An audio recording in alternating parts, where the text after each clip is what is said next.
put on this shirt since quarantine started. I could feel it. All those tacos. Ready, Vince? Yeah. Hey, we're talking to Sergio Guerra up next on Geek Out SA. Do not attempt to adjust your YouTube video. We control the stream.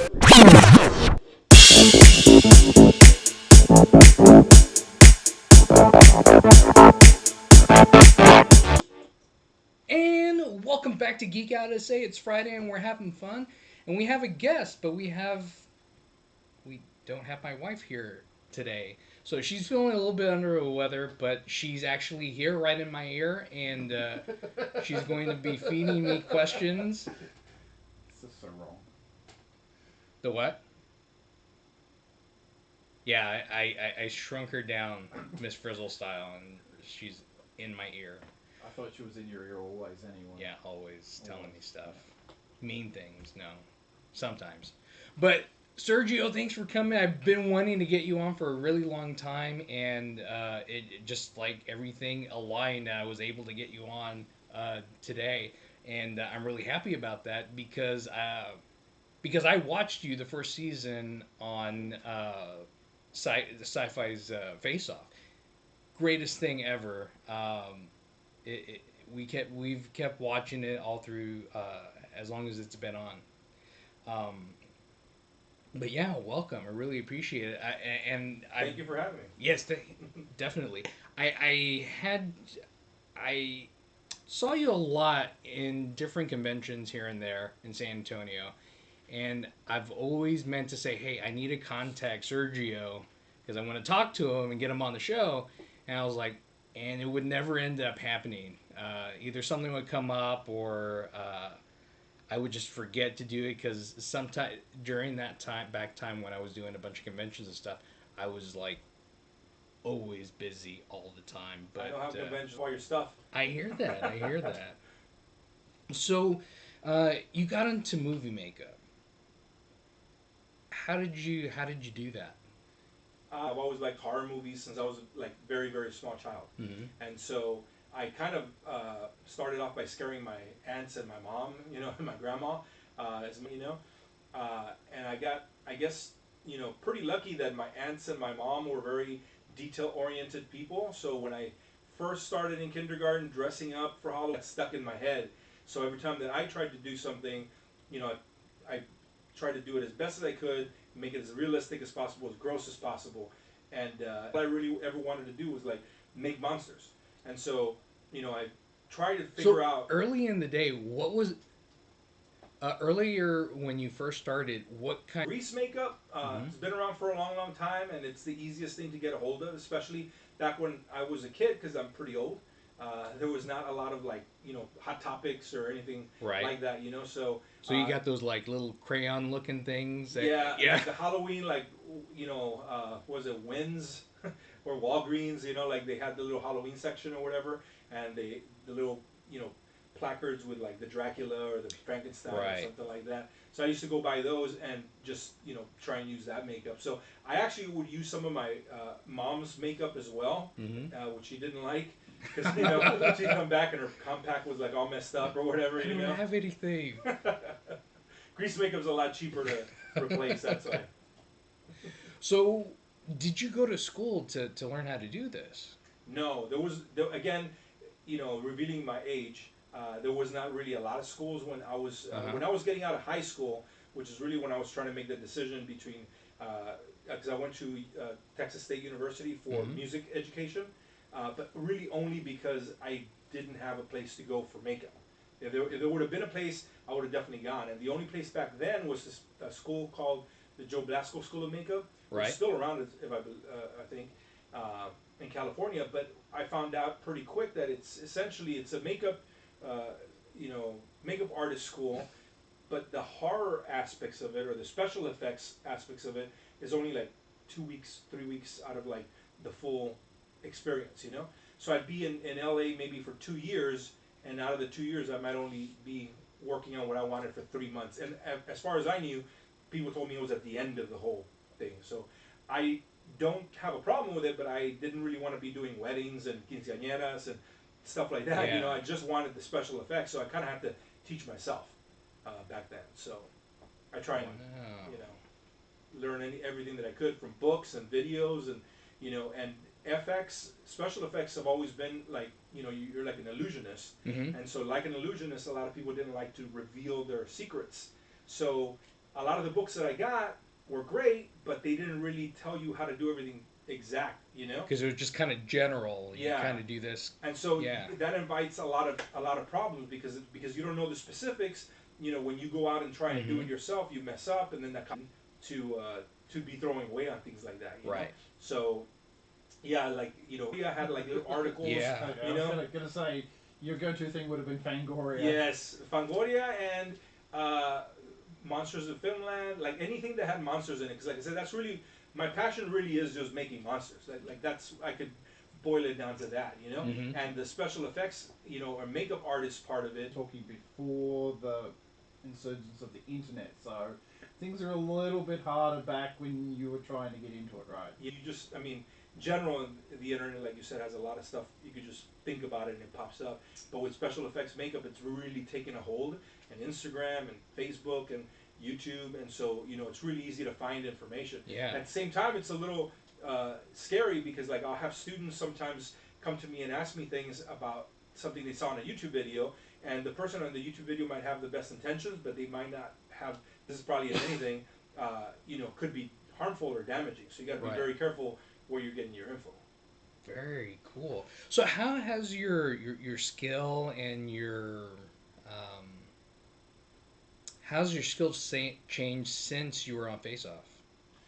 Well, I guess because of the show, I got a lot more like eyeballs on me. You know, like I almost did no conventions before that, but you know, because of Face Off, I got invited to these conventions, and I got to do classes for a lot of people, and most of the time I do them for free at the convention, because like I want people to learn something. I want them to have an opportunity to learn it without having to pay money, and so, you know, because of that, it's kind of thrown me in a little bit into like an educated.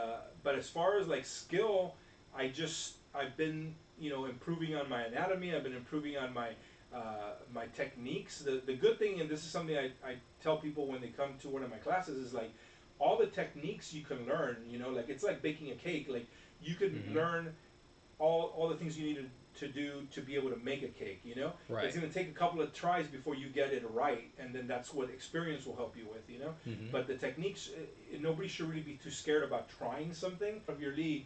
You could probably do it. There's different ways to do it. So it's Right. just about, you know, getting your hands dirty a little bit and failing a couple of times for sure. So I know we talked about this right before we started the show, but how did somebody from San Antonio get to be on Face Off on season 1? My friend Nikki Young, she's a producer here in San Antonio. We had worked on a couple of projects beforehand, and super cool lady. She always keeps me in mind, and when she got the call through their channels, however, you know, casting calls or whatever, about this, she told them about me, and then she told me, hey, there's this thing going on, and you should, you know, probably audition for it. And it was, and the first season, because, you know, Face Off, nobody had seen it before, right? It was just Right. starting. It was kind of like a hunt for talent, you know. So I don't know how many more people, you know, in general in San Antonio did it. I know of 2 that tried for the first time, but in total, I think the number was 750 people that all auditioned originally for the show. And then from there, they knocked it down to like 35, and you know, they did like phone interviews with us, and they ask you all sorts of questions on the phone thing. I guess trying to get an idea of your personality, because it's a reality show. And then they flew us out to LA, and then you had to do a makeup test there that we were prepared for. They told us about, you know, like bring something with you, and then out of those 35 people, they knocked us down to 24, and then from those 24, we all had to figure. They made us do another makeup test, but out of the blue, like we had no idea. So I had to do that, and then from that point, they narrowed it down to 15, and then we did like psychological tests and all sorts of stuff that I had no idea you would do before you go into that kind of stuff. And then we just played the waiting game, and I had to wait, came back to San Antonio from LA, and I think we waited like a week, and then they called me up, and I know that I was in the top 12, Mm-hmm. and I think that's how many there were in the first season, 12 of us. Mm-hmm. If not, they took 12 of us, and then they put the top 8 into the show. But it's been so long, I actually don't remember how many people started. I think, yeah, I don't remember how many of us were there, but yeah, that's how that happened. So Very cool. yeah, Very I got cool. really fortunate because Yeah. I would never have heard of it if it wasn't for Nikki. So But there's a big horror scene here in San Antonio. So do you have any connection with that horror scene here in San Antonio? uh, I've been doing it for a long, long time. So as far as connection, I feel that it's there. I don't. I kind of get lost in my own little world, Mhm. so I don't keep up with like, names and things like that. So most of the time, it's kind of like, do you know so and so? And I'm like, But that also happens with my family. Like they're like, you remember cousin so and so? And I'm like, I gotta see him. And they're like, oh yeah, I remember that guy. Uh-huh. So yeah, I still do a lot of like independent film, like around the San Antonio area, Austin area. I do a lot of stuff for collectors. So that's actually for me, it's been better than working on film because a lot of times in the independent film market, you know, the budgets are very, very small, but Yeah. people's ideas are very large. So they want very Hollywood quality things for a very tiny, tiny budget. And thankfully, I'm at the point in my career now where like I don't have to say yes to those gigs anymore. Because it's not Mhm. usually if it's not going to be if it's not going to be beneficial to the film, like if they tell me, hey, can you make this really intricate like monster? Here's $5, and I know I can't afford any materials to make that happen, then it's just going to end up looking pretty cheesy. Right. And I'd rather not do that now. Like there's a time where I had to kind of take every gig that I got, so that definitely was a part of my career for a good while here in San Antonio.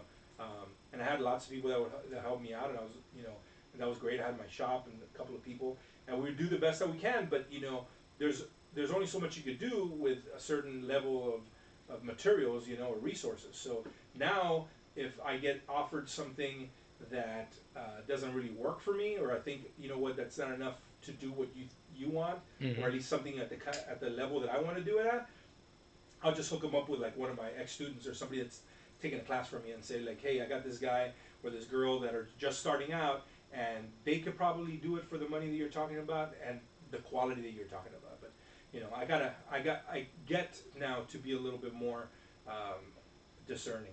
So where do you get the materials that you use now? It's a little bit from everywhere. Mhm. I'm always on the hunt because since this is my business now, I have to make it work. And Right. so, for instance, I have a film coming up. It's going to be a short shoot just in a weekend, and the budget's very small, like $500.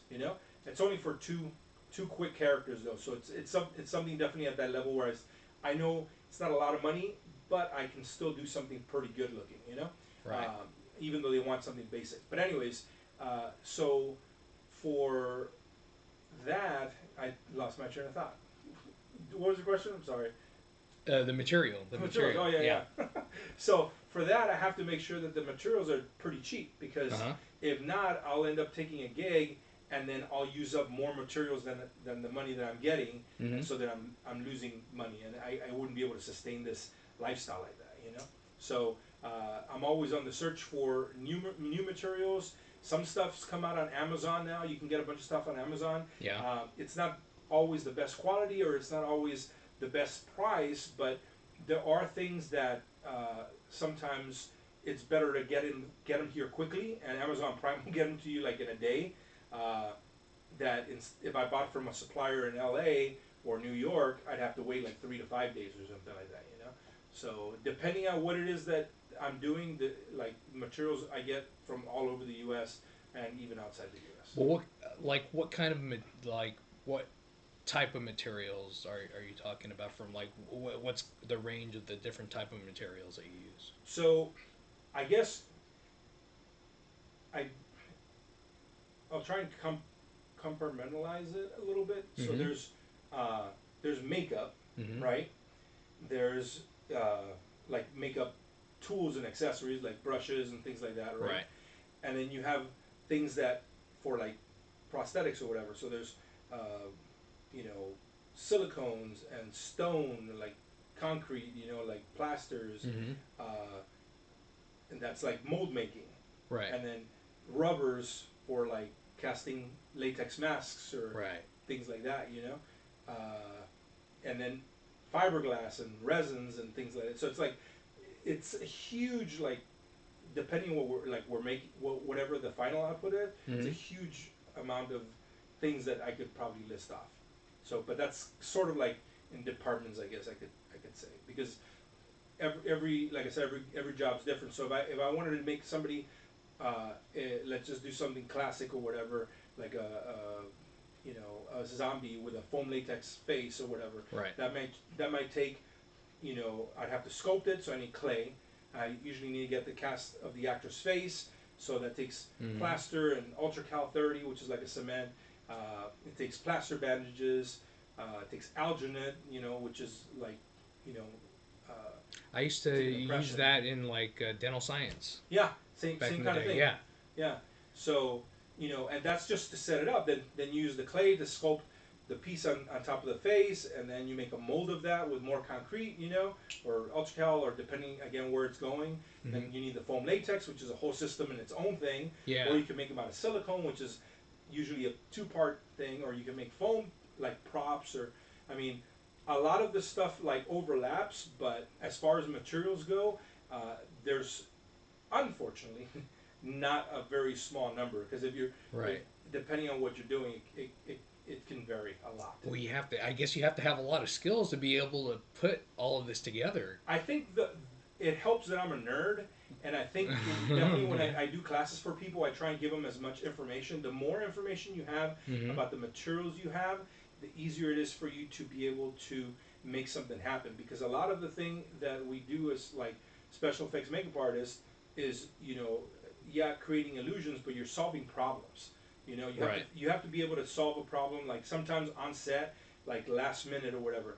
And so I'll give you a quick example. So, you know, there's certain materials that are very finicky to like the weather, you know? So like silicones, you know, usually you don't want to cast them like in alginate. Like alginate has like a high water content, you know? And so you don't want to cast them in alginate in the middle of winter when it's super cold. Like all those things cause that to not really work, right? But if you know that the temperature is a problem, if you know that the issue is the water content, then you can take extra steps to sort of preemptively fix those things so that you can still end up with a final product that'll work at the last minute. So I've had to do things sometimes that are counterintuitive, where if somebody saw me doing it, they'll be like, why would you do it like that? And it's like, well, at that moment, it was the only way that we can fix that problem, you know, come up with that solution. And it was either, and I've seen this with a lot of people, but this is in any industry. If things aren't the right way, you're like, well, we just can't do it. And that whole like, well, can't be done, you know, attitude is never gonna get you more gigs. So for me, I'd rather know all the info, see where I can tweak things or whatever, so that when something happens that's unexpected, I might say, you know what, this isn't very like usual, but I can make that work. Cool.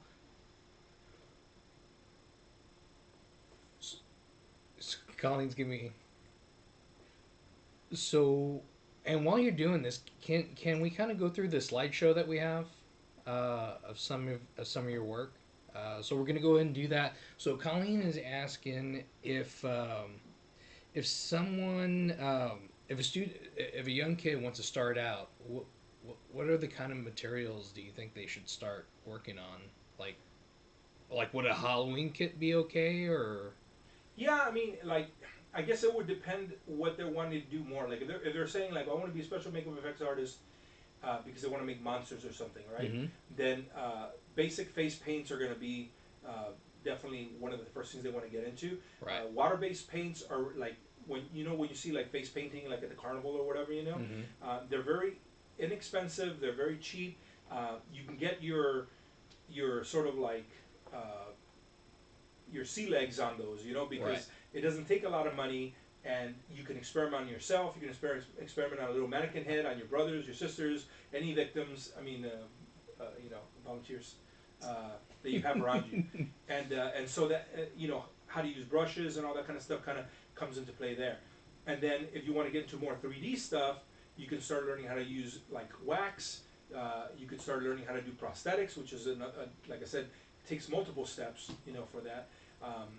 But the basics of it would be, I would say, grease paint, or if you go in order, water-based paints to kind of get your sea legs, then get into grease makeup and cream makeup, which is stuff that you see at the stores now all the time, and then latex and cotton build-up type stuff, and then maybe into silicone build-ups, which are like thickened silicones that you can use to sort of sculpt on your face, wax, and then after that point is where you would get more into like sculpting, making life casts to sculpt on top to make prosthetics and all that kind of stuff. What was your longest makeup that you've applied to something? The longest makeup I've ever applied, I think, was for it was an independent film called, God, I'm so old. I hear you. I hear you with that. It was He does too. it was what you call it, Night Predator, I think, or whatever. It was like a short. It was part of a bigger thing, or whatever. But the reason it took long, so what it was this like demon creature, this like beautiful girl that turned into this demon creature, and they wanted this full body, transformation, Right. And so, like I was saying earlier, so in the past, like this is one of those instances where like the budget was very low, and so we didn't have the money to do it right, to be able to make a cast of the girl's body and then sculpt on top of that and then make molds of that and then cast it in foam latex and all that kind of stuff, right? So to do it right, we didn't have the cash. Right. So I was thinking, okay, well then there's other ways that we can do it, and we ended up taking in this girl, like the actress, and the funniest part was that they went, for some reason I think they went to 3 different actresses, so we ended up having to do it 3 different times, which made it even worse. But essentially you had to build up everything from the ground up. So I built it up with cotton, latex, tissue, paper, and then over that all the makeup. And what we did was, it took, hours. Like I'd say the first time it took like 8 hours or something like that, but then we cut it into pieces as like we were removing it from her, so that the next night we would just glue those pieces on. So it's like if we're doing it right, I would have a stone copy of the model, right? So I can take all my time, because the stone copy doesn't ask, for water or restroom breaks or anything like that. So I can take all my time sculpting the thing, make a mold of that, Right. and then I'd come up with this prosthetic that we would glue on the actress the day of. Here we sort of did it, but without the stone copy, on the actual model. And so, she was definitely a trooper. All 3 of them were. They were all troopers. And, after the initial, like, 8-hour session, because, like I said, I had to build all the wrinkles and everything into it, like, as I was going. So once that was done and we cut it up, then the next day when she came in, it's just like applying a regular prosthetic. And because of the way that I designed it, taking into account what we were doing, the edges weren't going to be a problem, which is usually the biggest issue when you're applying a prosthetic. You need to make sure that it blends into the rest of the skin. Well, the texture on this girl's like body was so rough that I did it on purpose, so that when I cut it and you put it back together, you really literally don't see the edge anymore. Oh, so wow. it just kind of gets lost within the textures of the body. Very cool. But yeah, that was the longest one. I think it was like I said, I might be undershooting 8 hours. I mean, we were there for a long time that first time. So I'm sure a lot of people are like wanting to know about like a lot of them dabble into like grease paints and doing full face. What's the best way to prepare your face to do a full face makeup?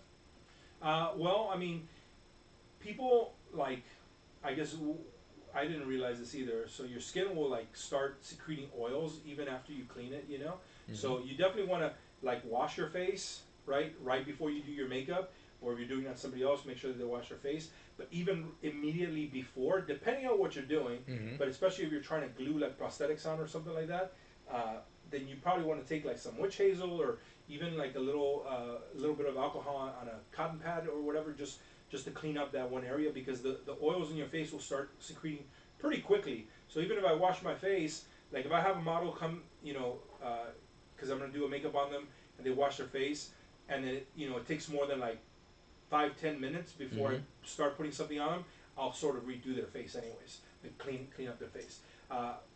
What I wouldn't use is like creams and stuff like that, because then that gets even oilier.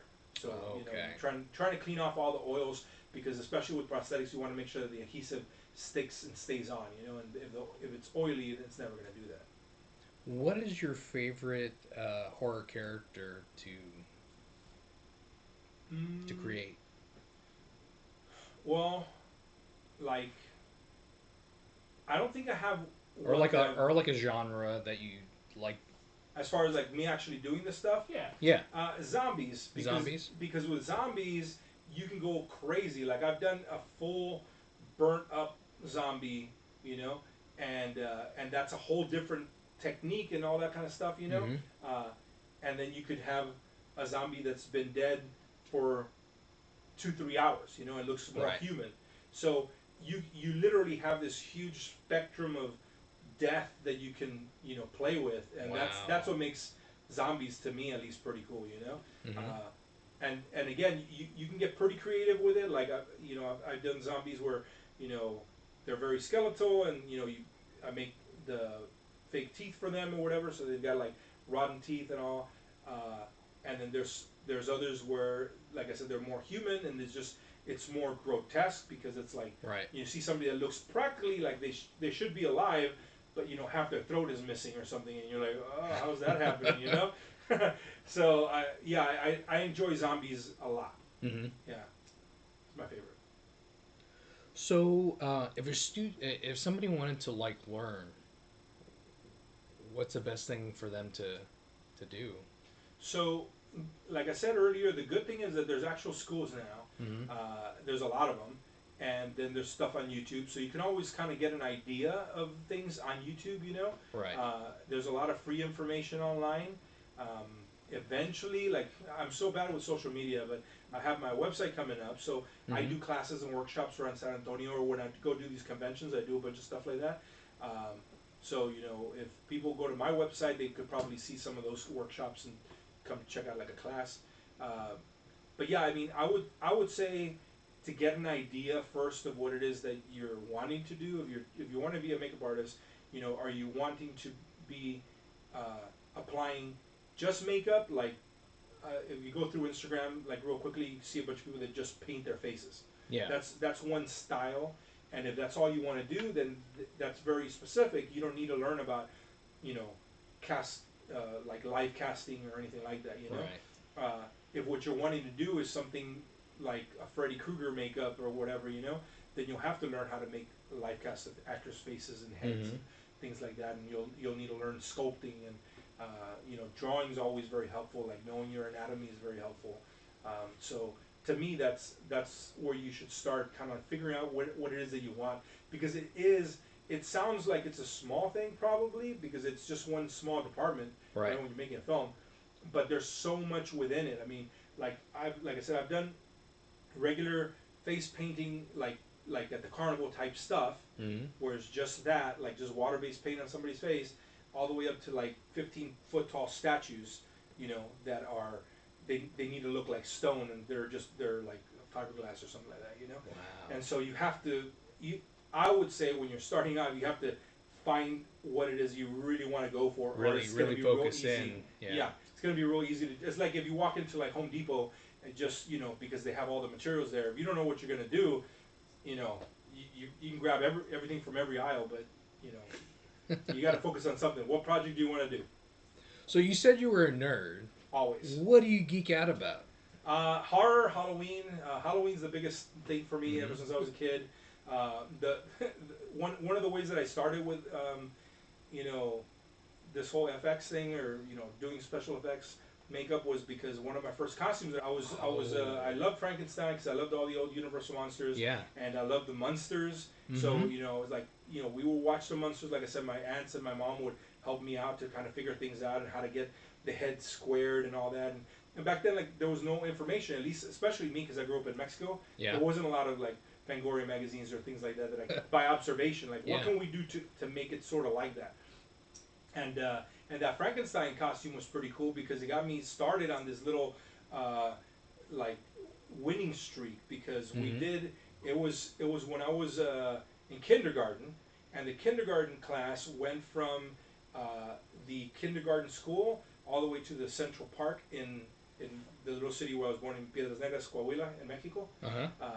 And it's a mile, right? Like from there to there, it's like that, right? And the whole way through, I mean, I was already in costume the whole way through. I walked without bending my legs and without bending my arms or whatever. And so I ended up character or whatever because I never got out of character. And that makes you feel good, right? So then the next year I wanted to do better, and I did the Wolfman, and the makeup again was like really good. So I would end up kind of, like I said, geeking out because I was always waiting for Halloween. I was literally like, Halloween ended, I'm like, I'm ready for the next one. When's the next one coming? Like now I can get my Halloween fix any day. You can find stuff online. You could watch horror movies or wherever. But back then it was like Halloween disappears until next October. Yeah. So really it was a waiting game. But every year, thankfully, I would just win a costume contest, win something else, and I would start working on the next one, or what can I do next or whatever. So I really geek out about Halloween especially.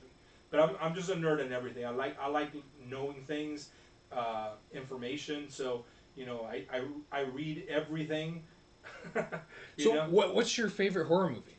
Okay. That's my favorite. It doesn't have a lot of special effects in it, but it's just my favorite horror movie ever. Yeah. It shares a name with my favorite holiday, Halloween, and B, I think it's a masterful film.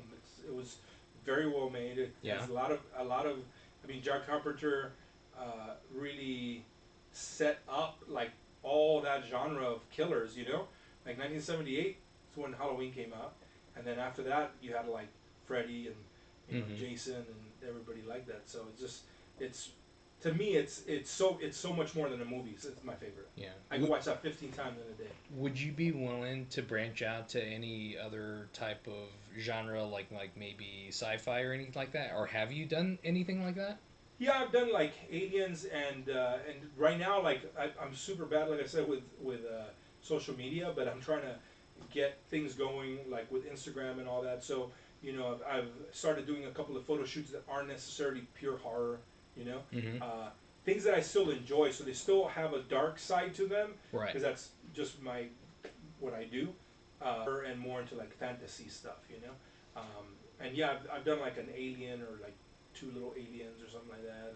And, I've not in makeup, but just in my regular like art wise, I've had to sculpt things for other people. Like keep looking at your little alien down there. Like I've sculpted like a gray like Area 51 type alien. Stuff like that. So yeah, I've done a little bit of everything. Thankfully, it keeps it interesting. Yeah, because I'd say second horror is going to be fantasy. Fantasy is probably the next thing that a lot of people are into, and if you can hone your skill onto something else, yes, even better. Yeah, and fantasy is great because you have all these different types of characters that you could do, and that's really the cool thing because like I love horror, but 60, 70 zombies for one night, but after a while it does start getting a little bit limited with what you could do, right. Like even if you want all sorts of different ways, but after this many years it's like there's not really too many other directions to move into when you have a zombie. But in fantasy, you have all sorts of stuff. I mean, Harry Potter movies, you can have the little elves or the little it's just you can go crazy with it. So when you do some of these, do you have to like sketch them out, draw them out, or how do you do that? You do?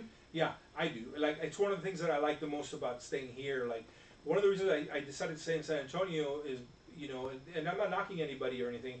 It's just that in LA and friends that work in like FX shops and stuff. But my thing is like. Again, I don't really care so much about where I do it. I just like making monsters. And so if you go sometimes to these big FX shops, especially when you're starting off, like I have friends that are still working like in the mold and all that kind of stuff, and you're pumping, whipping up foam latex, pumping latex into it, putting it in the big oven, waiting for it, getting it out, taking it somewhere else, somebody else paints it, so you're kind of stuck. Line, I'd rather be in a place where I can, do everything. Yeah, I can control that, And here, sticking around South Texas worked out really great for me because, it's not. I'm not the best, but I'm not the worst, right? So at least I have a good niche, like kind of dug out. Right. Where I'll ask them if they already have a design, and if they don't, if they want me to design it, and that becomes part of my business. Where it's like, okay, well, I can do a design for you, and that's its own thing or whatever, and then we can decide from there. If you want to continue it, then this is how much it would be to actually create that, and I love that part because especially when I get to work with people that are very open-minded and they're like, oh man, just do something scary that you think is great, then it just leaves my mind open to come up with whatever. Oh wow. Yeah. There's a lot of the movie doesn't get going or whatever, but it's still fun to make it. Like I don't lose out because I still got to create it in one way or another, So you have your own effects company, The Darkness Effects. Mm-hmm. How does somebody get a hold of you? So best way right now is on my social media, Facebook. You can look up The Darkness, and you can look The Darkness FX actually, and then you can go to my personal Facebooks. I do a bunch of stuff on there too, and that's just search for Sergio Guerra. On Instagram, it's Sergio Guerra Pix, Pix, and I'm starting to put more stuff in there too. So pretty soon, livethedarkness.com will be live. I'm like I said, I'm bad with computers and stuff like that. It's embarrassing how long I've had that website just sitting. Like I have the name and everything, but I never actually have the website. Yeah, I looked at it and I was like, it needs to be set up. We're putting the classes on there because it's a lot easier. I used to do them all on Facebook and stuff. But say Vincent, you'll have to give him a card. Yeah. Oh, if you do that, then definitely give me your card. Yeah, I'm real bad with social media stuff. So, but and then when the website's up, I'll have all like the conventions and things that I'm going to and all that kind of stuff. Very cool, awesome. Oh, Sergio, thanks for hanging out with me. I really appreciate it. Thank you very much. We learned a lot, and if you want to check it out, definitely check it out. The Darkness Effects, and you can find that on Facebook. That's probably the best way to get a hold of you. Yes. Check that out. But thanks for checking us out. I'm Vince. That's Sergio here. She's in my ear.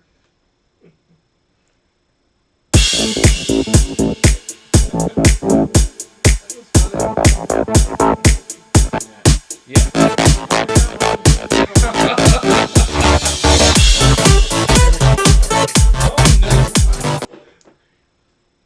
Oh. And Geek Out essay. So yeah, you had to pick up the slack today. Yeah. No, she was feeding me some good questions. So. But yeah, no, that was great. That was great. That's good. I'm glad it worked out. Like I said, I talk a lot, so